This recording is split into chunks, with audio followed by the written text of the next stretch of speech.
বাংলাদেশ জামায়াত ইসলামীর দাড়িপাল্লা প্রতীকের নিয়ামতপুর ব্যাপক প্রচারণা।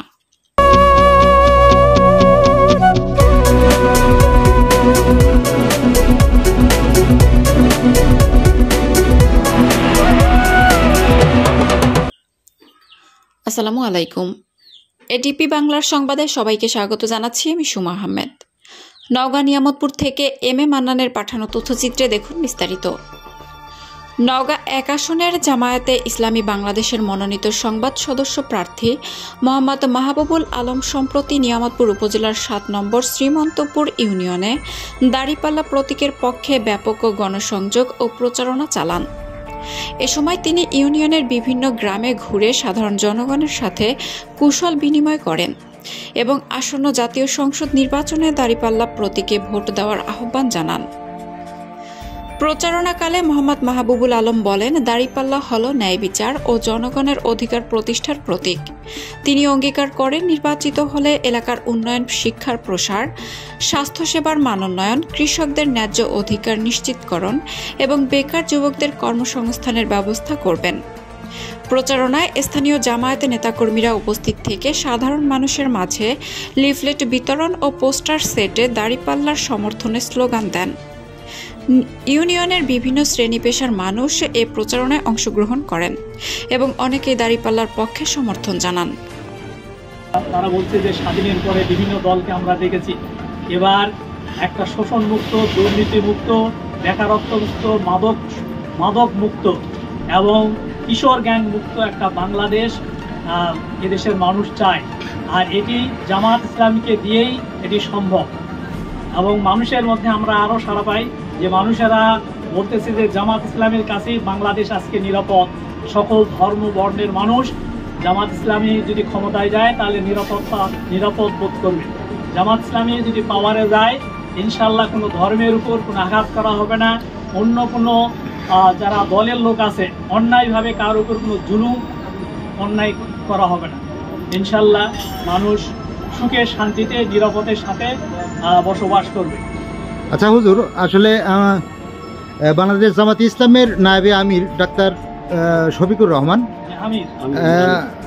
তিনি একটা কথা বলেছেন একটা বক্তব্যের মাঝে, যে আমরা জনগণের আসলে প্রভুত্ব হতে চাই না বা নেতা হতে চাই না, আমরা জনগণের সেবক হতে চাই। আসলে এটার উপর আপনি কিছু কি বলবেন? আলহামদুলিল্লাহ, তিনি আসলে যথার্থই বলেছেন যে আমরা জনগণের শাসক হতে চাই না, জনগণের সেবক হতে চাই। মানুষের মানুষের দ্বার গোড়ায় আমরা সেবা দিতে চাই এবং মানুষকে জুলুম নির্যাতনের হাত থেকে নিরাপত্তা দিতে চাই। কারণ আল্লাহ রাসূলও বলেছেন যে কুল্লুকুম রাইন ওয়া কুল্লুকুম আন রাইয়াতিহি, যে প্রত্যেকটা মানুষই রাখাল এবং তার রাখালি সম্পর্কে কিয়ামতের দিন জিজ্ঞাসা করা হবে। এজন্য উনি যেটা বলেছেন আসলে যথার্থই বলেছেন যে আমরা জনগণের শাসক হতে চাই না, আমরা জনগণের সেবক হতে চাই। আচ্ছা, আমি অনেকেই এরকম মন্তব্য করতেছেন যে আপনারা মসজিদ আসলে ব্যবহার করেন আপনাদের প্রচারণার জন্য, কিন্তু প্রত্যেকটা দলেরই স্পেশালি কিছু অফিস আছে, কিন্তু আপনাদের অফিসটা নাই। আসলে কেন নাই, আর মসজিদ কেন আপনারা ব্যবহার করতেছেন? আপনি সুন্দর প্রশ্ন করেছেন। আসলে আমাদের অফিস আছে, যেমন আজকে আমরা ইমাম মুয়াজ্জিনদেরকে নিয়ে একটু ফাঁকা মাঠে আমরা আজকের প্রোগ্রামটা করেছি। আর আমাদের লোকেরা বেশিরভাগ যেহেতু নামাজি, নামাজ পড়ে মসজিদে যায়, হয়তো তারপরে সেখানে বসে কোনো প্রোগ্রাম করে।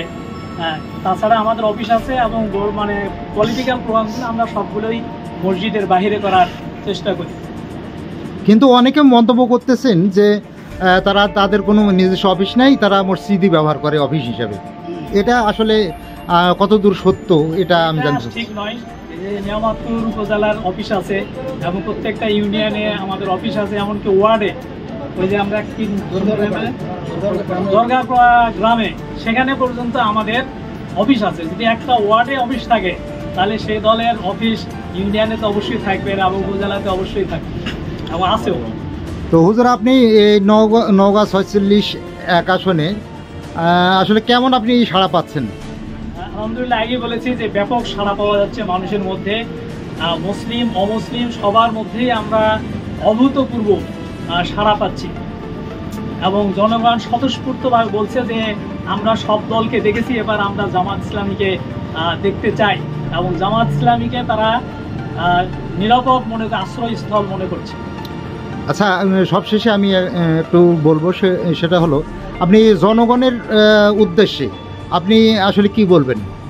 আমি জনগণের উদ্দেশ্যে বলতে চাই যে আসুন, স্বাধীনের 54 বছরে আমরা বিভিন্ন দলকে দেখেছি, সুতরাং সামনে নির্বাচনে আপনারা একটি দুর্নীতিমুক্ত, সন্ত্রাসমুক্ত, বেকারত্ব মুক্ত, মাদক মুক্ত একটা ইনসাফপূর্ণ বাংলাদেশ গড়ার জন্য আপনারা জামাত ইসলামীকে সুযোগ দেবেন।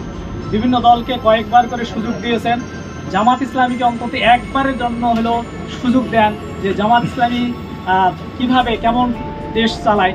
যদি ভালো চালাতে না পারে 5 বছর পর আবার আপনারা পরিবর্তন করে দেবেন। আমি এটাই আহ্বান জানাবো যে সামনে নির্বাচনে আপনারা ন্যায় ইনসাফ ভিত্তিক শোষণমুক্ত একটা সমাজ উপহার দেওয়ার জন্য, গড়ার জন্য জামাত ইসলামীকে আপনারা ভোট দেবেন।